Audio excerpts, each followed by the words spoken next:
मुर्दा हुआ जिंदा। नमस्कार दोस्तों, आज आपके सामने द ट्रू स्टोरी पर लाए हैं एक नागा बाबा की सच्ची कहानी, जो खुद तांत्रिक भी था, लोगों के दुख भी दूर करता था और भगवान शिव का कट्टर उपासक। तांत्रिक होने के नाते पत्नी की अकाल मृत्यु का समय पहले ही जानता था, इसलिए उसे अपनी पत्नी का मृत्यु का दुख सताया जा रहा था। आखिरकार उस निर्धारित समय ने दस्तक दी और पत्नी की मृत्यु हो गई। उसके बाद जो हुआ वह वाकई में अचंभित करने वाला था।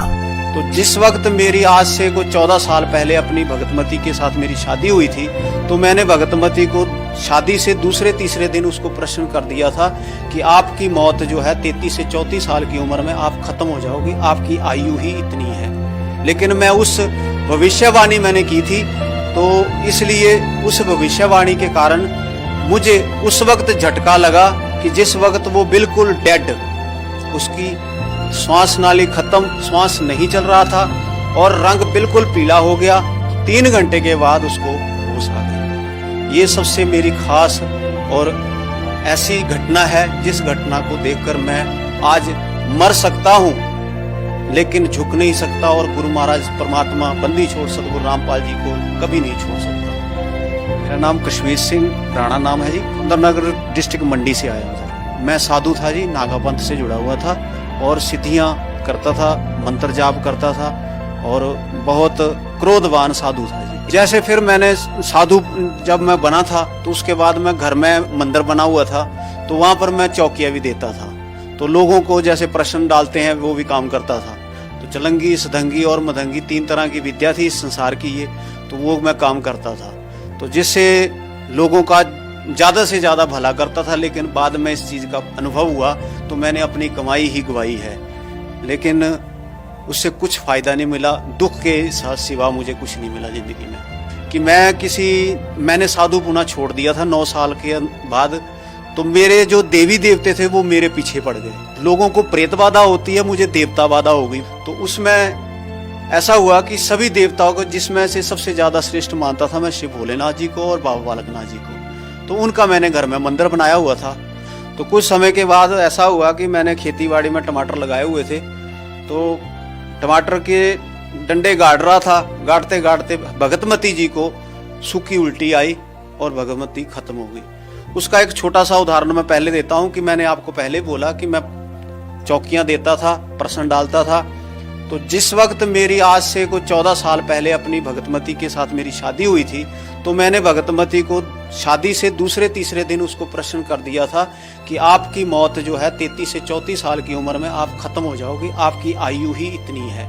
लेकिन मैं उस भविष्यवाणी मैंने की थी, तो इसलिए उस भविष्यवाणी के कारण मुझे उस वक्त झटका लगा कि जिस वक्त वो बिल्कुल डेड, उसकी श्वास नाली खत्म, श्वास नहीं चल रहा था और रंग बिल्कुल पीला हो गया।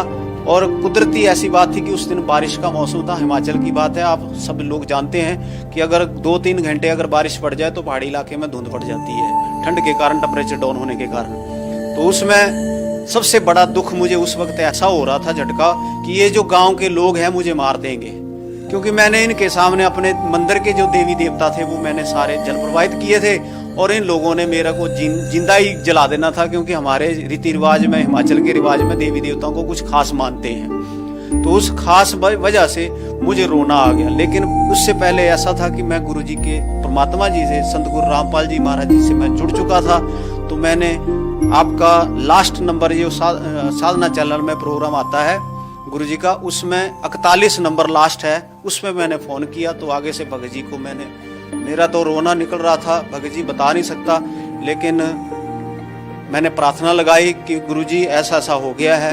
तो उन्होंने, भगत जी ने मेरी प्रार्थना जो गुरु जी के तक पहुंचाई। तो गुरु जी ने दोबारा उसी आधे घंटे के बाद फिर दोबारा मुझे उसी फोन नंबर पर फोन आया कि बेटा इसकी आयु इतनी ही थी और अब मैं इसको आयु दे रहा हूँ और इसको भक्ति के लिए उम्र दे रहा हूँ। तो इससे 3 घंटे के बाद मेरी भगतमती को मैंने घर में गया, गुरुजी ने बोला आप माला जाप करो। मैंने माला जाप की और घर में गुरुजी का दिया हुआ एक अमृत की शीशी हमें दी जाती है आश्रम में, वो अमृत ले आकर मैंने अपनी भगतमती जी के मुंह में डाल दिया। तो 3 घंटे के बाद उसको होश आ गई। ये सबसे मेरी खास और ऐसी घटना है जिस घटना को देखकर मैं आज मर सकता हूं लेकिन झुक नहीं सकता, और गुरु महाराज परमात्मा बंदी छोड़ सतगुरु रामपाल जी को कभी नहीं छोड़ सकता। पुण्यात्मा परमात्मा कहते हैं कि जो सत साधना नहीं करते, मनमाना आचरण करते, हमारे सदग्रंथ बताते हैं, उनको कोई लाभ नहीं होता। तो पुण्यात्मा इससे बचना चाहते हो, सतभक्ति करना चाहते हो, तो इस दास के पास वो यथार्थ भक्ति है, वेदों अनुकूल, शास्त्र अनुकूल, सदग्रंथों के अनुकूल अपना कल्याण कराओ और जीवन सफल बनाओ। सत सत। मानव जीवन के कल्याणार्थ संपूर्ण आध्यात्मिक ज्ञान के रहस्यों को जानने के लिए अवश्य पढ़ें जगत गुरु तत्वदर्शी संत रामपाल जी महाराज द्वारा लिखित पवित्र पुस्तकें ज्ञान गंगा, जीने की राह, गीता तेरा ज्ञान अमृत, अंधश्रद्धा भक्ति, खतराए जान, बिल्कुल निशुल्क मंगाएं। अपना नाम, पूरा पता हमें व्हाट्सएप करें। हमारा नंबर है 7496801825। जगत गुरु तत्वदर्शी संत रामपाल जी महाराज के मंगल प्रवचन अब प्रतिदिन सुनिए। MH1 श्रद्धा टीवी पर दोपहर 2 से 3 बजे, साधना टीवी पर शाम 7:30 से 8:30 बजे, ईश्वर टीवी पर रात 8:30 से 9:30 बजे।